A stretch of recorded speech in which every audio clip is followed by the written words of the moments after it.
আউযু বিল্লাহি মিনাশ শাইতানির রাজিম বিসমিল্লাহির রহমানির রহিম। একটি হাদিস পাঠ করছি।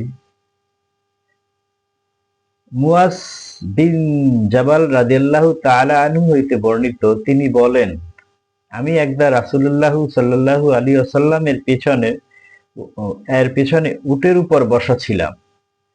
তার ও আমার মধ্যে বড় আড় ছিল কেবলমাত্র হাওদার পিছনের অংশ। রাসূলুল্লাহ সাল্লাল্লাহু আলাইহি সাল্লাম বলেন, হে মুয়াজ বিন জামাল। আমি উত্তরে বললাম, হে আল্লাহর রাসূল, আমি উপস্থিত। কিছুক্ষণ পথ চলার পর রাসূলুল্লাহ সাল্লাল্লাহু আলাইহি সাল্লাম আবার বললেন, হে মুয়াজ বিন জাবাল। আমি উত্তরে বললাম, ইয়া রাসূলুল্লাহ, আমি উপস্থিত। কিছু দূর অগ্রসর হওয়ার পর রাসূলুল্লাহ সাল্লাল্লাহু আলাইহি সাল্লাম আবার বললেন, হে মুয়াজ বিন জাবাল। আমি উত্তরে বললাম, হে আল্লাহর রাসূল, আমি উপস্থিত। তিনি বললেন, মানুষের উপর মহান আল্লাহর কি হক রয়েছে তা কি তুমি জানো? আমি বললাম, আল্লাহ এবং তার রাসূলই ভালো জানেন।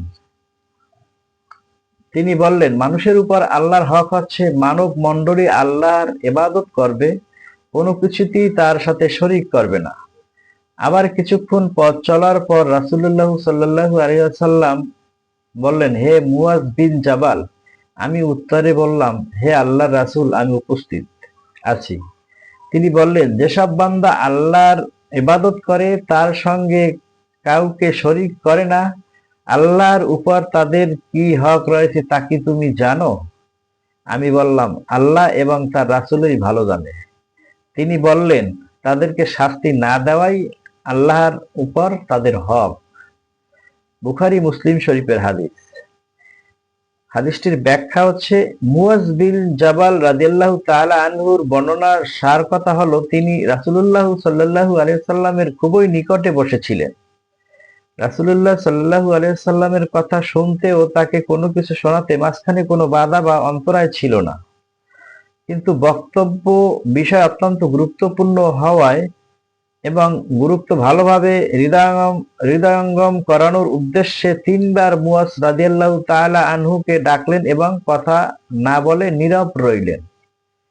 রাসূলুল্লাহ সাল্লাল্লাহু আলাইহি সাল্লামের কথায় তাওহীদ ও ইবাদতের এ গুরুত্ব জানা গেল যে একমাত্র তাওহীদই মানুষকে জাহান্নামের আগুন থেকে বাঁচাতে পারে। যে জিনিস মানুষকে আল্লাহর গজব থেকে রক্ষা করে, জান্নাতের অধিকারী করতে পারে, বান্দার দৃষ্টিতে এর চেয়ে মূল্যবান বস্তু আর কিছুই হতে পারে না। আল্লাহ আমাদেরকে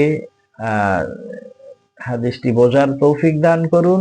আখির দাওয়ানা আলহামদুলিল্লাহি রাব্বিল আলামিন।